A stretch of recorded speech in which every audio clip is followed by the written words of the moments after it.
رسوله الكريم اما بعد۔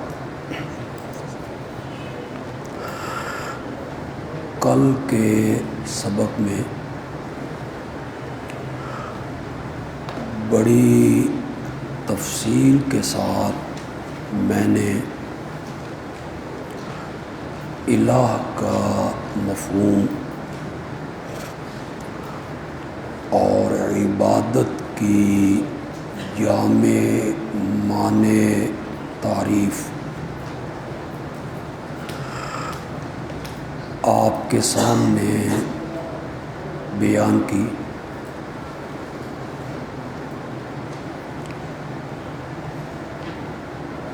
کہ دو صفتیں عالم الغیب ہونا اور مختار کل ہونا، یہ دو صفتیں الہ کی ہیں۔ الہ ہی میں پائی جاتی، جس میں یہ دو صفتیں یا دو میں سے ایک صفت کہ جس کو میں پکار رہا ہوں وہ میرے حالات سے واقف ہے، جس کے نام کی نظر و نیاز دے رہا ہوں وہ میرے حالات سے واقف ہے، نفع نقصان پہنچانے پر مختار ہے، قادر ہے۔ جس میں یہ دو صفتیں مان لی جائیں تو اسے الہ مان لیا، چاہے زبان سے اس کا اقرار کرے یا زبان سے اس کا اقرار نہ کرے۔ میں نے قرآن پاک کی بہت سی آیات آپ کے سامنے رکھی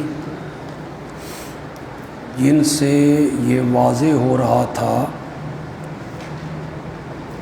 کہ یہ دونوں صفتیں الہ کی ہیں۔ اللہ نے جہاں اپنی الوہیت کا ذکر کیا، جہاں اپنی معبودیت کا ذکر کیا، تو اللہ نے وہیں اپنی ان دو صفتوں کا یا دو میں سے ایک صفت کا ضرور ذکر کیا ہے۔ آیت الکرسی میں آپ دیکھیں، اللہ لا الہ الا ہو، یہ دعویٰ ہے۔ اس پر جو اللہ نے دلائل دیے ان میں سے ایک دلیل دی، لہو ما فی السماوات و ما فی الارض، زمین و آسمان کی ہر چیز میری ملک ہے، میرے اختیار میں ہے، میں ہی ان میں متصرف ہوں۔ پھر آگے جا کے دوسری صفت کا ذکر کیا، یعلم ما بین ایدیہم وما خلفہم، جانتا ہے جو کچھ مخلوق کے آگے ہے اور جو کچھ ان کے پیچھے ہے، یعنی ما کانا وما یکون، اس کا کلی اور محیط علم جو ہے وہ اللہ کے پاس ہے۔ اپنی الوہیت کا آیت الکرسی میں ذکر کیا تو اور صفات کے ساتھ اللہ نے اپنی انہی دو صفتوں کو ذکر کیا ہے۔ ایک اور جگہ ہم دیکھتے ہیں،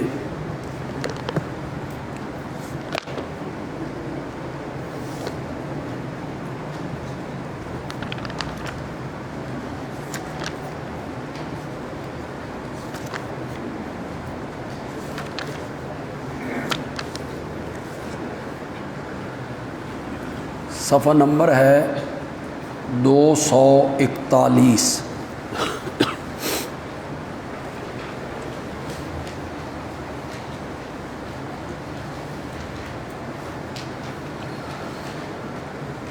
دو سو 41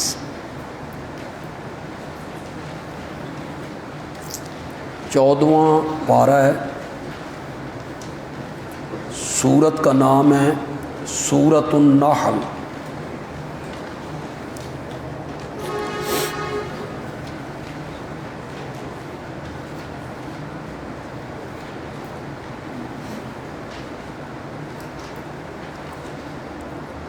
سورۃ نحل کی آیت نمبر 2 میں اللہ نے دعوی توحید کو ذکر کیا.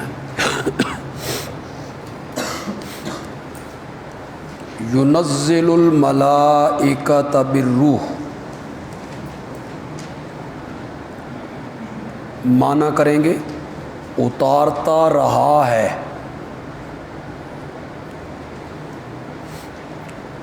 مرزائی مستقبل کا معنی کر لیتے ہیں اور اجرائے نبوت کی اس کو دلیل بنا لیتے ہیں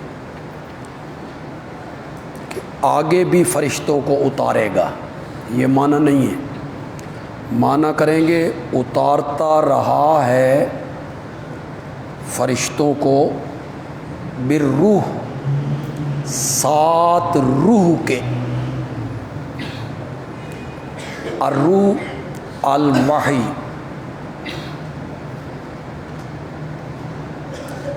اپنے حکم سے اپنے بندوں میں سے جس پر چاہتا تھا. تو یہ وہی اللہ اتارتا رہا ہے. اسے روح قرار دیے. کیا ہے وہ روح؟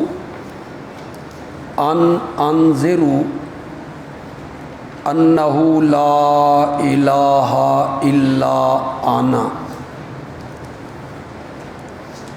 کہ لوگوں کو آگاہ کرو. انذروا یا ڈراؤ، آگاہ کرو کہ میرے سوا الہ کوئی نہیں. فاتقون، مجھ ہی سے ڈرو، غائبانہ خوف مجھ ہی سے کھاؤ. یہ دعویٰ ہے جی، جسے ابتدا میں ذکر کر دیا جی. لا الہ الا انا، یہ کائنات کی روح ہے جی. اسے روح کائنات قرار دیا. اور اسی کے لیے یہ ساری کائنات اللہ نے سجائی اور بنائی. یہ دنیا، یہ کائنات، یہ زمین و آسمان کسی ذات کے لیے اور کسی شخصیت کے لیے نہیں بنائے گئے. یہودیوں کا خیال تھا اگر عزیر نہ ہوتے تو کائنات نہ بنتی. عیسائیوں کا نظریہ تھا اگر حضرت عیسیٰ نہ ہوتے تو یہ کائنات نہ بنتی. ہمارے دوستوں نے کہا بھئی یہودی آگے نکل گئے، ہم کیوں پیچھے رہ گئے. انہوں نے ایک روایت پہ انحصار کیا، لولا کا لما خلقت الافلاق. حدیث قدسی ہے، یعنی اللہ کہہ رہا ہے اگر تجھے نہ بنانا ہوتا تو ہم کچھ بھی نہ بناتے. تو یہ کائنات آپ کے لیے بنائی گئی، آپ مقصود کائنات ہیں. اور یہ مشرکین تو اپنی جگہ پہ رہ گئے، یہ نام نہاد دیوبندی جو ہیں یہ بھی اسی کے قائل ہیں. اپنی تقریروں میں ان کے خطیب، علماء اسے بیان کرتے رہتے ہیں کہ آپ مقصود کائنات ہیں، آپ کے لیے کائنات بنائی گئی۔ اور نعت خوان جو نعتیں لکھتے رہتے ہیں وہ اپنی نعتوں میں یہ ساری چیزیں بیان کرتے رہتے ہیں۔ ویسے نعت خوانوں کا مذہب کو نہیں ہوتا۔ کسی نے پوچھا تھا بھئی صوفی کسے کہتے ہیں؟ اس نے کہا لا مذہب لہ، جس کا مذہب کوئی نہ ہو صوفی ہوتا ہے۔ نعت خوانوں کا بھی کوئی مذہب نہیں ہوتا، یہ ہر سٹیج پہ ناچتے پھرتے ہیں اور کچی پکی گیلی سوکھی ساری باتیں یہ کرتے رہتے ہیں۔ یہ موضوع روایت ہے جی، لولاک لما خلقت الافلاق موضوع ہے، یعنی وضع کی گئی ہے، گھڑی گئی ہے۔ تمام محدثین نے اس کو موضوع کہا ہے جی۔ مزے کی بات آپ کو بتاؤں، حضرت مولانا محمد زکریا صاحب انہوں نے فضائل اعمال میں اس روایت کو نقل کی، وہ اس روایت کو لے کے آئے۔ جب اس روایت کو انہوں نے نقل کیا تو نیچے انہوں نے لکھا، اسی روایت کے نیچے قالا علی قاری، کہ حنفیوں کا عالم ملا علی قاری کہتا ہے ھذا حدیث موضوع ولیکن معناہ صحیح، حدیث کے لفظ تو موضوع ہیں، وضع کیے گئے ہیں، لیکن معنن درست ہے، معنی کے حساب سے درست ہے، لیکن اس کے جو لفظ ہیں وہ گھڑے گئے ہیں، موضوع ہیں، من گھڑت ہیں۔ یہ عربی میں لکھا، آگے اردو میں اس کا ترجمہ نہیں لکھا۔ اب جتنے لوگ پڑھنے والے ہوتے ہیں وہ اردو پڑھتے ہیں، عربی کی طرف کون جاتا ہے؟ عربی کون سمجھتا ہے کہ وہ عربی پڑھیں؟ تو وہ جب پڑھتے ہیں تو وہ مغالطے کا شکار ہو جاتے ہیں۔ یہ جو ہے نا ولیکن معناہ صحیح، کہ اس کے الفاظ تو موضوع ہیں، گھڑے ہوئے ہیں، لیکن معنن صحیح ہے۔ ہمارے شیخ حضرت مولانا حسین علی الوانی رحمۃ اللہ علیہ فرماتے ہیں کہ اگر یہ معنن صحیح ہے تو پھر معنی میں کرتا ہوں۔ پھر انہوں نے معنی کیا جی، ہمارے حضرت نے پھر اس کا معنی کیا۔ معنی یہ کیا کہ میرے پیارے پیغمبر،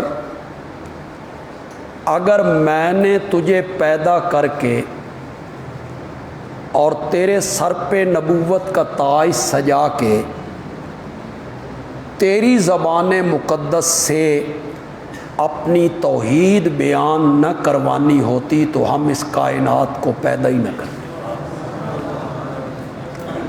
کہتے ہیں اگر معنن صحیح ہے تو پھر معنی ہم کرتے ہیں۔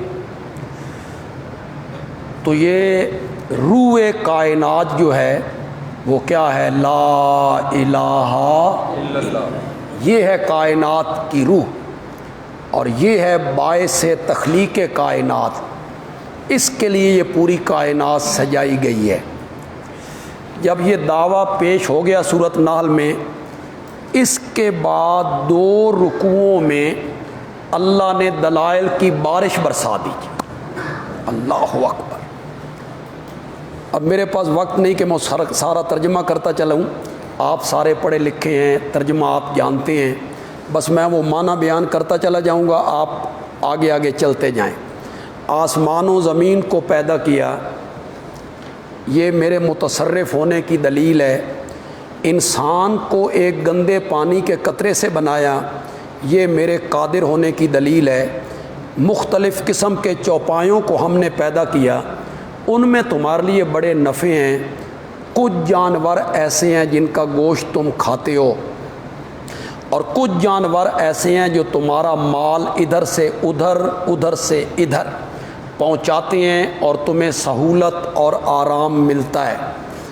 آگے کا والخیلا والبغالا والحمیرا لترکبوہا، کتنی چیزیں گن دی اللہ نے، عجیب عجیب چیز کو گنا، گھوڑے، خچر، گدھے، گھوڑے بنائے، خچر بنائے، والحمیرا اور گدھے بنائے، لترکبوہا تاکہ تم ان پر سوار ہوو۔ گھوڑا اس لیے نہیں بنایا کہ گھوڑے کو اپنے اوپر سوار کرو، گھوڑا اس لیے نہیں ہم نے بنایا کہ گھوڑے کو اپنے اوپر سوار کر لو، گھوڑا ہم نے اس لیے بنایا ہے کہ گھوڑے کے اوپر چڑھو، لترکبوہا وزینتاً، اور اس میں زینت بھی ہے، گھوڑے، خچر، اس میں تمہارے لیے زینت کا سامان بھی ہے۔ اسی نے اوپر سے پانی برسایا، اس میں سے تم پیتے بھی ہو، درختوں کو پلاتے بھی ہو۔ اسی پانی کے ذریعے اس نے کھیتی اگائی، زیتون، کھجور، انگور، ہر قسم کے پھل۔ رات اور دن کو تمہارے کام میں لگا دیا، مسخر کر دیا، سورج کو، چاند کو، ستاروں کو مسخر کر دیا۔ اسی نے زمین میں چیزیں پھیلائیں جن کے رنگ مختلف ہیں، وہی ہے جس نے سمندروں کو مسخر کیا تاکہ تم اس میں سے تازہ گوشت بھی کھاؤ، مچھلیاں، اور زیور بھی وہاں سے تم نکالو۔ پھر تم دیکھتے ہو کشتیوں کو، مواخر فیہ، جو پانی کو چیرتی ہوئی جا رہی ہیں، تاکہ تم اللہ کا فضل یعنی تجارت تلاش کرو، ادھر کا مال ادھر لے جاؤ اور ادھر کا مال کشتیوں کے ذریعے ادھر لے آؤ۔ زمین کو پانی پہ بچھایا، وہ ڈولنے لگی تو ہم نے اس پر پہاڑوں کی میخیں ٹھوک دیں، پھر اس میں ہم نے نہریں بنائیں، رستے بنائے، وعلامات، اور ہم نے جگہ جگہ پہ نشانیاں بنا دی، علامتیں بنا دی، علامتیں، وعلامات، یعنی کسی جگہ چھوٹی سی پہاڑی ہے، کسی جگہ کوئی درختوں کا جھنڈ ہے، کسی جگہ درختوں کا جھنڈ ہو گیا، کسی جگہ چھوٹی سی پہاڑی ہو گئی، یہ جگہ جگہ ہم نے علامتیں بنائی ہیں تاکہ تم راستہ بھول جاؤ اور کسی سے پوچھو تو سمجھانے میں آسانی ہو کہ سیدھے چلے جاؤ، آگے پہاڑی آ جائے گی، وہاں سے دائیں مڑ جانا، آگے جاؤ گے تو درختوں کا جھنڈ آ جائے گا، وہاں سے بائیں مڑ جانا۔ تو تمہیں راستہ دکھانے کے لیے ہم نے جگہ جگہ پہ نشانیاں بنا دیں۔ وَبِالنَّجْمِ هُمْ يَهْتَدُونَ، اور ستاروں کے ذریعے وہ راستہ پاتے ہیں۔ کشتیاں، بحری جہاز جو چلتے ہیں وہ ستاروں کی سیدھ میں چلتے ہیں۔ پہلے زمانے میں لوگ جب سڑکیں نہیں ہوتی تھیں تو سفر کرتے تھے، ستاروں کی رہنمائی میں وہ سفر کیا کرتے تھے۔ یہ سب کچھ بیان کرنے کے بعد اللہ کہتے ہیں افمن یخلق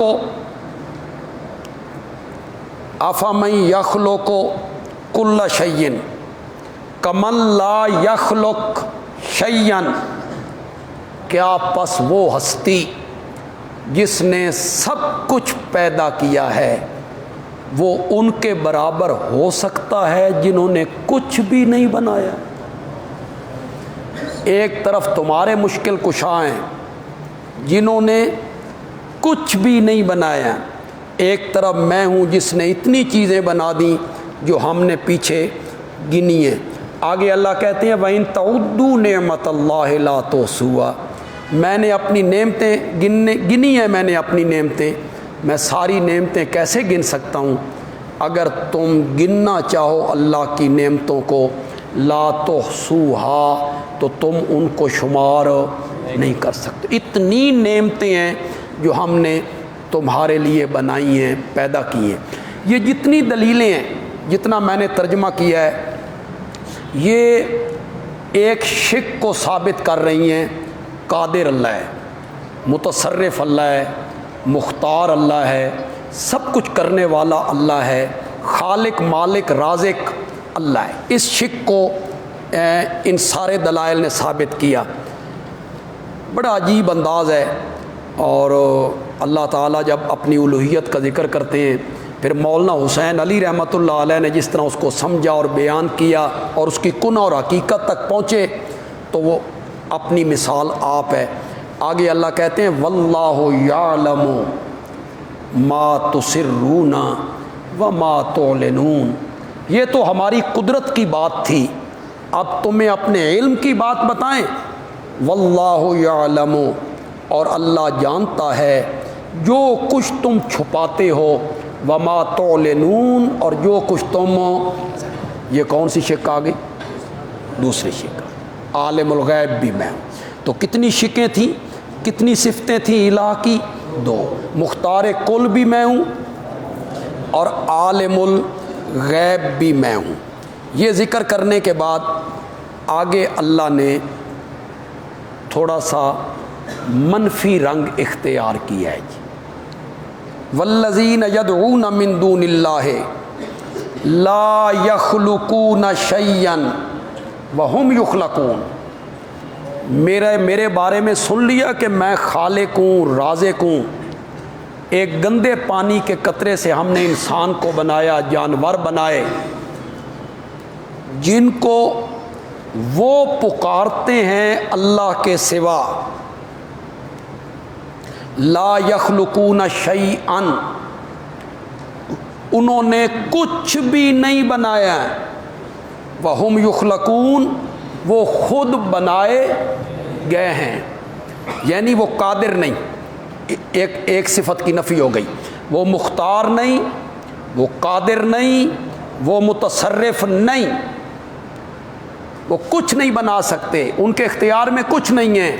اموات، وہ مردہ ہیں، غیر احیاء، زندہ نہیں ہیں، وہ مردہ ہیں، ان میں زندگی نہیں ہے۔ یہ ایک صفت کی نفی کر دی، وہ قادر نہیں، متصرف نہیں، مختار نہیں۔ اب دوسری صفت کی نفی کرنی تھی نا، اللہ نے فرمایا وما یشعرون ایان یبعثون، ان کو تو اتنا بھی پتہ نہیں کہ وہ خود قبروں سے۔ تیرے حالات کو کیسے جانتے ہیں؟ تیری نظر و نیاز کو کیسے جانتے ہیں؟ تیری پکار کو کیسے جانتے ہیں؟ تیرے جھکنے کو کیسے جانتے ہیں؟ تیری عرضیاں لٹکانے کو کیسے جانتے ہیں؟ انہیں تو اپنے حالات کا بھی پتہ۔ وما یشعرون ایان یبعثون۔ اموات، مردہ ہیں، غیر احیاء، زندہ نہیں۔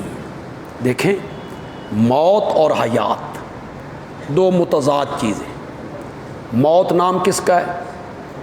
زندگی کے ختم ہونے۔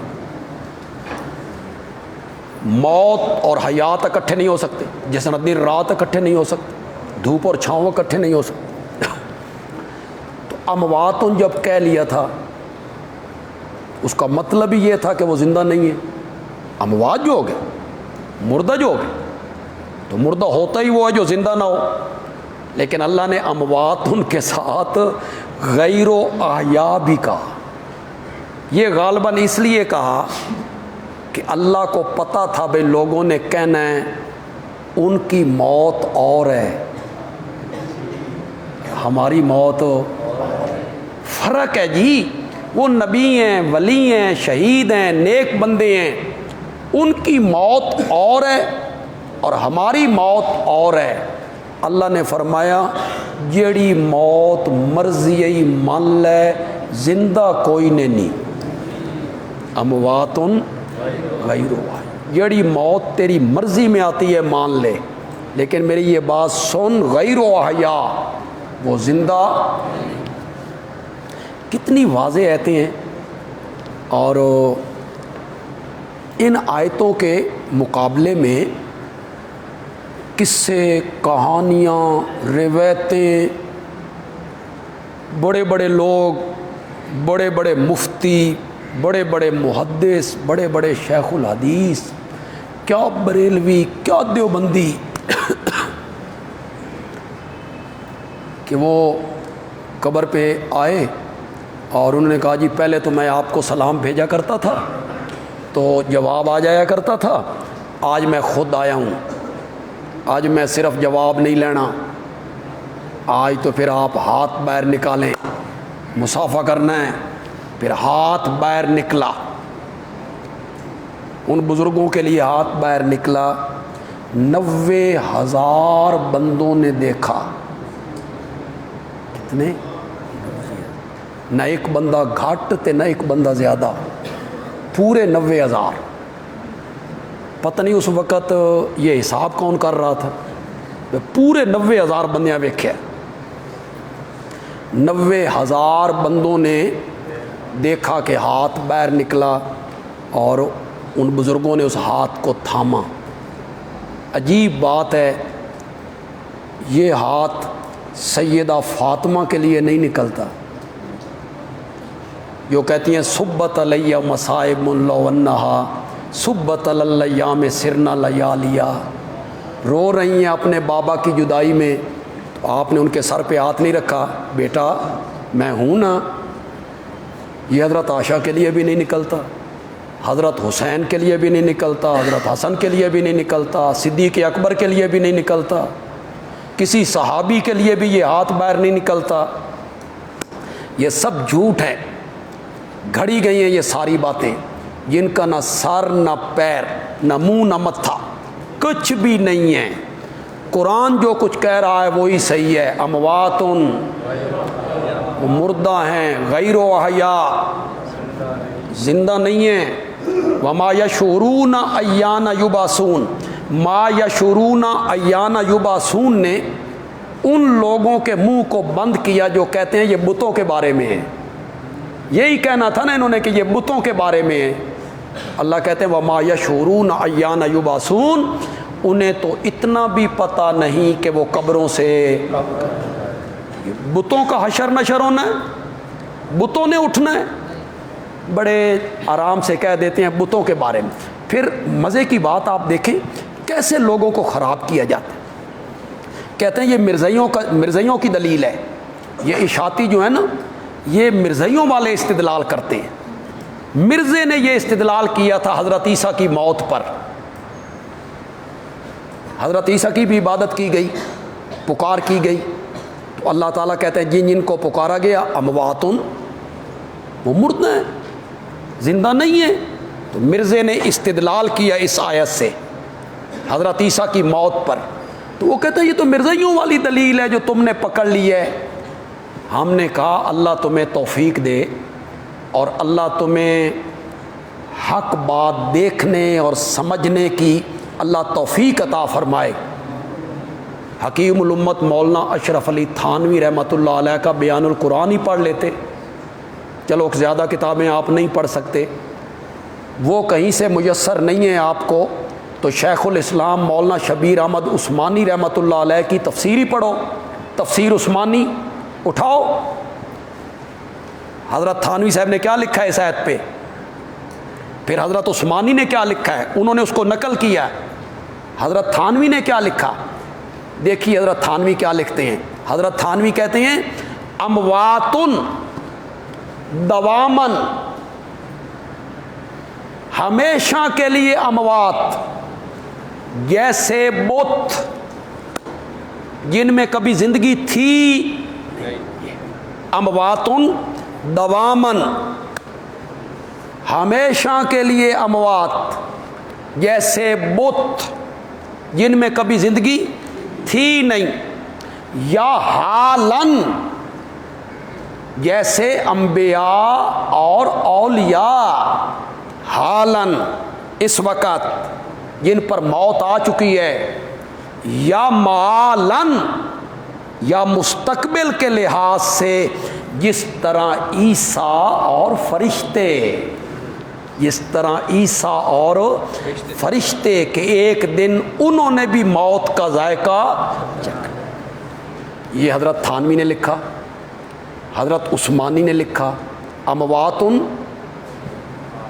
دوامن حالن، یا معال کے حساب سے کہ ان پر بھی ایک دن موت آئے گی۔ تمہیں اللہ توفیق دے اور ضد سے اللہ بچائے تمہیں۔ حضرت شاہ عبد القادر محدث دہلوی رحمۃ اللہ علیہ نے کیا لکھا ہے موضع القرآن میں؟ حضرت شاہ عبد القادر محدث دہلوی رحمۃ اللہ علیہ اموات غیر و احیاء پہ لکھتے ہیں شاید یہ ان کو فرمایا جو مرے ہوئے بزرگوں کو پوجتے ہیں، شاید یہ ان کو فرمایا جو مرے ہوئے بزرگوں کو پوجتے ہیں۔ جن جن کی پوجا کی گئی ان پہ موت آ چکی ہے یا ایک نہ ایک دن ان پر موت آئے گی، تو اللہ تعالیٰ نے نفی کی۔ جن کو تم پکارتے ہو وہ مختار بھی نہیں، قادر بھی نہیں، اور جن کو تم پکارتے ہو وہ عالم الغیب بھی نہیں، انہیں تو اپنے اٹھنے کا پتہ نہیں۔ وما یشعرون ایان یبعثون۔ پھر یہاں تک اللہ نے گفتگو کر کے، بحث کر کے، دلیلیں دے کے، منفی رجع اختیار کر کے، آخر میں آ کے اللہ نے کہا الہکم الہم۔ یہیں سے بات کو شروع کیا تھا، ان انذروا انہ لا الہ الا انت، یہیں سے بات کو شروع کیا، پھر دلائل دیتے دیتے یہیں پہ آ کے بات کو ختم کیا، الہکم الہم۔ ثابت یہ ہوا، نتیجہ یہ نکلا، ثمرہ یہ نکلا کہ تمہارا الہ صرف ایک الہ ہے، اس کے سوا الہ کوئی نہیں، اس لیے کہ قادر ہونا بھی اسی کی صفت ہے اور عالم الغیب ہونا بھی اسی کی صفت۔ اس پر میں کتنے حوالے آپ کو بتاتا چلا جاؤں، کچھ حوالے آپ لکھ لیں جی۔ سورۃ انعام آیت نمبر 1 سے لے کر آیت نمبر 19 تک،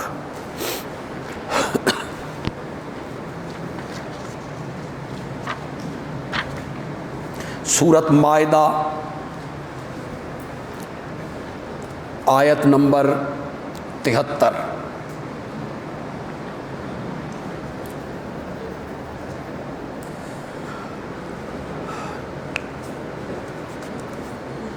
دیکھیں اب ہم نے سارے قرآن سے گزرنا ہے، آپ پڑھیں گے، سارے قرآن سے ہم گزریں گے، تو اگر آپ میں سے سارے اگر محنت کریں تو بڑی اچھی بات ہے، لیکن اگر سب کا ذوق نہ ہو اور آپ میں سے کوئی باذوق آدمی ہو، مستقبل میں جا کے کچھ بننا چاہتا ہو، تو وہ یہی زندگی ہے نا، بننے بگڑنے کی یہی زندگی۔ ابھی سے تجویز کرنا ہے نا کہ میں نے کچھ بننا ہے، یا علم ترى کیف نال نمازاں پڑھانیاں جی، کسی کا یہ ہوتا ہے علم ترى کیف سے نمازیں پڑھانیاں، تو پھر کچھ نہ کریں، پھر علم ترى کیف سے نمازیں پڑھاتے رہیں۔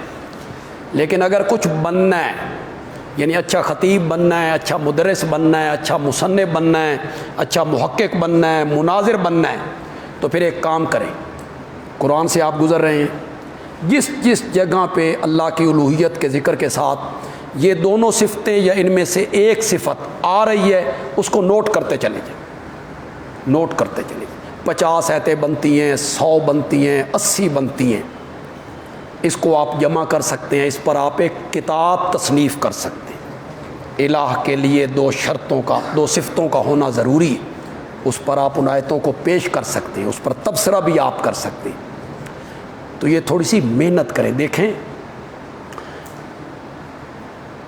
ماں کے پیٹ سے پڑھ کے کوئی نہیں آتا، ماں کے پیٹ سے پڑھ کے آتا ہے کوئی؟ یہ جو آپ کے اساتذہ ہیں، یہاں آپ درس نظامی پڑھتے ہیں، وہ شیوخ الحدیث ہیں، مفتی ہیں، عالم ہیں، مدرس ہیں، ماں کے پیٹ سے پڑھ کے آئے، محنت کی ہے، محنت کی، اچھے مدرس بن گئے، تو یار ہم رجال و نحن رجال، وہ بھی انسان ہیں اور ہم بھی انسان، اس فارمولے پر کیوں نہیں آتے آپ؟ ہم رجال و نحن رجال،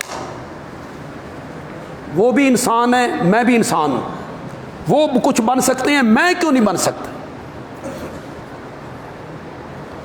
حضرت قاضی شمس الدین رحمۃ اللہ علیہ جو میرے حدیث کے استاد تھے، جن کا میں نے پہلے تذکرہ کیا، جب حدیث پہ بحث کرتے تھے، آپ یہ سن کے جو آپ میں سے دور حدیث پڑھ کے آئے ہیں طالب علم، وہ سن کے حیران ہو جائیں گے۔ ترمذی صرف 20 منٹ میں پڑھاتے تھے، صرف 20 منٹ میں۔ ترمذی 4 کتابیں انہوں نے ہمیں پڑھائیں، خود پڑھائیں، بخاری، ابو داؤد، ترمذی، مسلم کی پہلی جلد، بس 3.5 ہوئیاں، 4 بھی پوریاں یہ انہوں نے پڑھائی ہمیں۔ اور پورے 4 کتابوں پہ جو وقت صرف ہوتا تھا وہ 1 گھنٹہ 40 منٹ، چاروں کتابوں۔ اب جو دورہ حدیث پڑھنے والے طالب علم ہوتے ہیں انہوں نے صحیح معنی چ دورہ پہ ہوتا، کہتے ہیں نا دورہ حدیث، ان کو دورہ پڑا ہوا ہوتا ہے بیچاروں کو۔ مغرب کے بعد پڑھائی، عصر کے بعد پڑھائی، عشاء کے بعد پڑھائی، آخر میں کیا ہوتا ہے 17 صفحے پڑھی جا رہی، تبرک پڑھو بھائی۔ اس میں استاد کا کیا کام ہے؟ استاد یوں بیٹھے، وہ پڑھے حدثنا فلاں قال حدثنا فلاں قال حدثنا فلاں، حدیث ختم کی، استاد نے کہا چلو آگے چلو، چلو جی استاد بیٹھے۔ یہ ہمارے ہاں یہ ہوتا ہے، کیوں لمبی تقریریں ہوتی ہیں، شروع میں وقت ضائع کیا جاتا ہے، لمبی لمبی تقریریں کی جاتی ہیں۔ تو حضرت قاضی صاحب جب گفتگو کرتے تھے تو فرماتے تھے اللہ اکبر، کیا بات ہے علم کی۔ ابن حجر یوں کہتا ہے، ابن منیر نے یہ کہا ہے، عینی نے یہ لکھا ہے، حضرت انور شاہ کشمیری یوں کہتے تھے اور میں یوں کہتا ہوں۔ مزہ آیا نا ابن حجر کے مقابلے میں اپنا قول پیش کرنا؟ آسان ہے، ابن حجر کے مقابلے میں اپنا قول پیش کرنا بڑا مشکل کام ہے۔ اور یہ کہہ کے حضرت قاضی صاحب کہتے تھے ہم رجال و نحن رجال، وہ بھی انسان تھے ہم بھی انسان ہیں، وہ قول کر سکتے ہیں ہم نہیں کر سکتے۔ تو یہ آپ احساس کمتری کی چادر طالب علم اتار دو یار، ایسا کچھ نہیں بن سکتے۔ کیوں آپ کی یہ سوچ بن گئی؟ بہت کچھ آپ بن سکتے ہیں، آپ محنت کریں، ابھی سے اپنا مستقبل جو ہے نا وہ سنوار لیں۔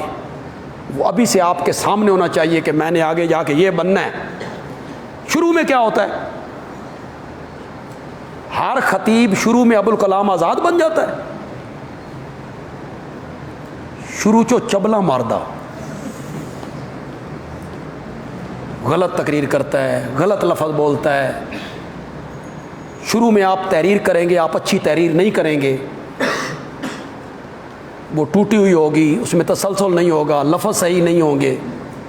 پھر آہستہ آہستہ آپ محنت کریں گے، اللہ تعالیٰ مدد کریں گے، پھر آپ لکھنا شروع کریں۔ میں اپنی شروع کی تحریریں پڑھتا ہوں، یعنی جو آج سے کوئی 30-35 سال پہلے میں نے لکھی، تو میں پڑھ کے ہنستا رہتا ہوں اور میں سوچتا رہتا ہوں بھی یہ چبلا میں لکھی ہیں، یہ میں نے لکھی ہیں، یہ میں حیران ہوتا ہوں کہ یہ میں نے کیا لکھا ہے، یہ لفظ یہاں کیا لکھنا تھا۔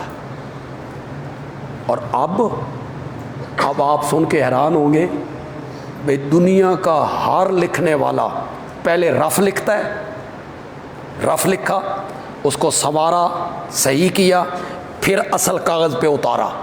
میں نے آج تک کبھی رف نہیں لکھا، کبھی میں نے رف نہیں لکھا، میں شروع میں ہی اصل کاغذ پہ لکھتا ہوں، شروع میں ہی اصل کاغذ پہ لکھتا ہوں، اس سے میرا وقت بچ جاتا ہے، میں رف لکھتا ہی نہیں۔ تو میرے کہنے کا مقصد یہ ہے کہ آپ بھی محنت کریں یار۔ خطیب تو میں نہیں کہتا کہ آپ اچھے خطیب بن سکتے ہیں کہ یہ خدا داد ہے، خطابت جو ہے نا یہ خدا داد ہے، یہ ہر بندے کے بس کی بات نہیں ہے۔ میرے بڑے چچا سے کسی نے پوچھا تھا اچھا خطیب کون سا ہوتا ہے، انہوں نے کہا جڑا وڈا بے حیا ہوئے۔ اب جو شرم کرتا رہے گا اس نے کیا تقریر کرنی، حیا میں مارا جائے گا تو کیا تقریر کرنی اس نے۔ تو خطابت ایک خدا داد فن ہے، اس کو جلا ملتی ہے مطالعے سے، محنت کرے مطالعہ کرے تو اس کو جلا مل جائے۔ لیکن آپ محنت کریں تو اچھے مدرس تو بنتے ہیں نا، آپ محنت کریں تو اچھے مناظر تو بنتے ہیں نا، آپ محنت کریں تو اچھے مصنف تو آپ بنتے ہیں نا۔ تھوڑی سی کوشش کیا کرو، محنت کیا کرو تھوڑی سی. آپ پورے قرآن سے گزر رہے ہیں، ان چیزوں کو جمع کر لو یار، یہ ساری آیتیں جمع کر لو جس میں الہ کی 2 صفتوں کا ذکر ہے. جہاں اللہ نے نفی کی ہے، غیر اللہ کی پکار کی نفی، اور انہی 2 صفتوں کے ساتھ نفی کی ہے کہ چونکہ یہ 2 صفتیں ان میں نہیں لہذا وہ معبود نہیں. انہیں بھی جمع کر لیں، منفی ہیں انہیں بھی جمع کر لیں. بشریت انبیاء پہ آیتیں آئیں انہیں جمع کر لیں، علم غیب کی آیتیں جمع کر لیں، مختار کل کی جمع کر لیں، وسیلے پہ جو کوئی گفتگو ہے پکار جمع کر لیں. ہمارے مشرکین مبتدئین جو ہیں یہ تبیانا لکل شیء، تفصیلا لکل شیء، تو اس پر وہ نبی پاک کا علم غیب ثابت کر لیتے ہیں. تبیانا لکل پہ پھر بہت زور لگاتے ہیں، لکل شیء، وہ کہتے ہیں یہ کل استغراقی ہے، ہر چیز، ہر چیز. تو وہ یہ ان کا نظریہ ہے. آپ سارے قرآن سے گزریں گے، وہ سارے کل اکٹھے کر لو یار، جس میں سب چیزیں شامل نہیں ہوتی، چند چیزوں پہ کل کا اطلاق ہو گیا ہے، وہ آپ اکٹھی کر سکتے ہیں. آپ تو گزر رہے ہیں، آپ کے پاس ایک ذخیرہ اکٹھا ہو جائے گا کہ لفظ کل آیا ہے اور یہاں سے ہر چیز مراد نہیں.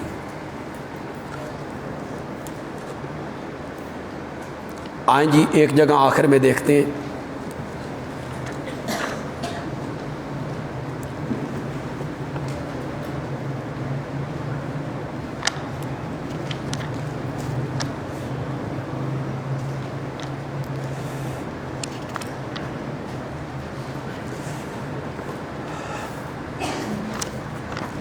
صفحہ نمبر ہے 342. 342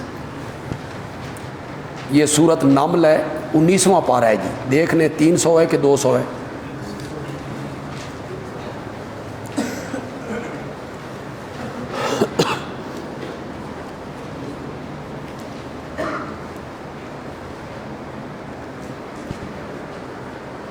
حدت کو بھی اس حقیقت کا ادراک تھا کہ یہ دونوں صفتیں الہ کی ہیں.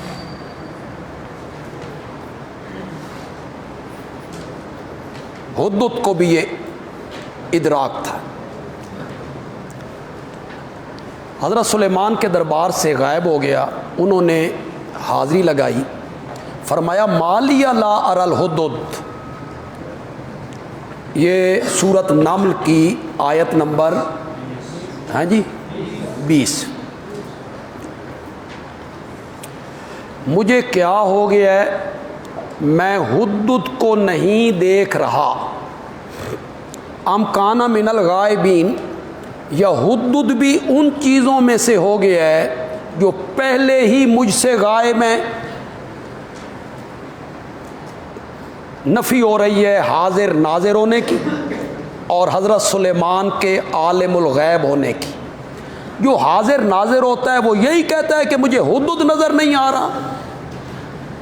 جو عالم الغیب ہوتا ہے وہ یہی کہتا ہے کہ حدود ان چیزوں میں سے ہو گیا ہے جو مجھ سے پہلے ہی کیا ہیں، غائب ہیں. آنے دو، میں اسے سخت سزا دوں گا یا سرے سے ذبح کر دوں گا. او لیأتینی بسلطان مبین، یا میرے پاس کوئی واضح عذر معقول بات لے کے آئے گا. کیوں غیر حاضر ہوا؟ فمکث غیر بعید، تھوڑی دیر گزری حدود آ گیا. حضرت سلیمان غصے میں ہیں، ناراض ہیں. حدود کہتا ہے احطت بما لم تحط به علمت ما لم تعلم. مفسرین نے معنی کیا علمت ما لم تعلم، میں وہ چیز معلوم کر کے آیا ہوں جس کا آپ کو بھی پتہ کوئی نہیں. حدت کی بات اللہ کو اتنی پسند آئی کہ قرآن کے صفحات میں جگہ دے دی. احطت بما لم تحط به، میں معلوم کر کے آیا ہوں وہ بات جس کا آپ کو بھی پتہ کوئی نہیں. وجئتک من سبع بنبأ یقین، میں لایا ہوں تیرے پاس سبا تو امراتن تملکہم، میں نے پایا ہے ایک عورت ان پر حکومت کرتی، ملکہ بلقیس. وَأُوتِيَتْ مِنْ كُلِّ شَيْءٍ، یہ پہلا کل آ گیا ہے جی. وَأُوتِيَتْ مِنْ كُلِّ شَيْءٍ، مشرکین کو یہ سنانا چاہیے، مبتدئین کو. اسے ہر چیز دی گئی ہے، ملکہ بلقیس کو نا ہر چیز دی گئی ہے، مردانہ خصوصیات بھی، نبوت بھی، حضرت سلیمان کی بادشاہی بھی، حضرت سلیمان کا تخت بھی. کرو نا وَأُوتِيَتْ مِنْ كُلِّ شَيْءٍ کا معنی، وہاں تبیانا لکل شیء اور تفصیلا لکل شیء، اس پر کل پہ بڑا زور لگاتے ہو. تفصیلا لکل شیء، ہر چیز مراد ہے جی، تو یہاں ہر چیز کیوں نہیں مراد؟ وَأُوتِيَتْ مِنْ كُلِّ شَيْءٍ وَلَهَا عَرْشٌ عَظِيمٌ، اور اس کا عرش جو ہے، تخت جو ہے وہ بڑا عظیم ہے. یہ ان کی سیاسی حالت تھی. مذہبی حالت کا ذکر کیا. وَجَدتُّهَا وَقَوْمَهَا یسجدون للشمس من دون، نے ان کے اعمال کو فصدہم عن السبیل، پھر شیطان نے ان کو سیدھے رستے سے روک لیا، بند کر دیا، وہ ہدایت یافتہ نہیں ہیں. مذہبی حالت کا ذکر کیا، پھر سیاسی حالت کا ذکر کیا، پھر مذہبی حالت کا ذکر کیا. سورج کے پجاری ہیں، ایک عورت ہے حکومت کر